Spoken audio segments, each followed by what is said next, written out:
the first one that popped into my head when you first started talking about that was you'll have to help, or someone will have to help me out. I usually ask TJ, Natty's husband, when I can't think of a date or a match or a show from 20 years ago. But Del Rio and myself did a Payback pay-per-view in Chicago where he beat the living hell out of me, and I was coming back from a concussion story-wise, and we had a double turn, and I was so proud of it because the emotions that were there was people in the crowd covering their mouths because it was gross. It looked gritty. It stood out as totally different.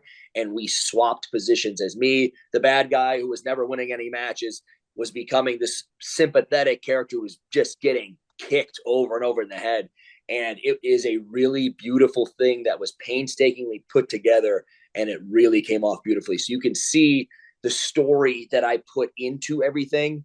And a lot of times I'm the smaller. I'm 5'11", 195, 200 pounds. A lot of times I'm fighting an uphill battle no matter who it is. And when it comes to Moose, that is something like that that's special. Like I had a match with Edge at Royal Rumble a long time ago, 10 years ago, 11 years ago. And everybody in that arena knew I wasn't winning the match. And 10 minutes into that match, nobody sat down for the next 15 because they weren't sure. And that meant I did everything I could, especially being led by Edge, which made it easy. But it was someone that I rode with and learned from for years, and then got to have that very special match where it was just, I was totally painted as a dork. He was a cool guy. He beat me up and speared me every step of the way through until the match, and then still beat me up in the match. But everybody knew. And then halfway through, they just weren't sure in that last 5-10 minutes.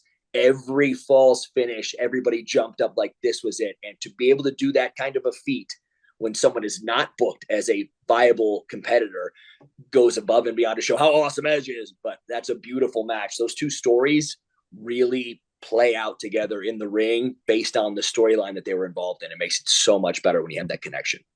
And that's really what I like about my wrestling. Like,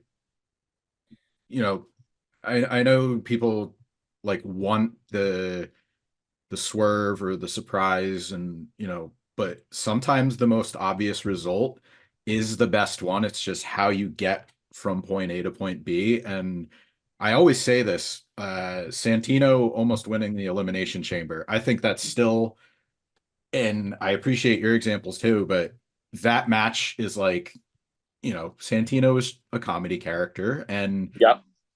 he had people like sitting on the edge of their chair that night. And I just think, I like parody in wrestling, to use the NFL comparison. Any team can win on any given Sunday, and that's the expectation. And I want parody in my wrestling too. Yeah. And we throw that to the side a lot. And a lot of times they're like, nah, you can't do that. Nah, no. And hopefully it was because long term, once every 10 years, you can make something special like that happen. But also, there's smaller instances where you can always have that. I know exactly the match you're talking about. I'm a bad person. I'm a bad wrestling watcher or remembering stuff. But I remember, I'm like, oh, here we go. This will be fun. And over the course of 5 minutes, like, oh my God, he's going to get him. He's going to get him. Oh my God, he's going to get him.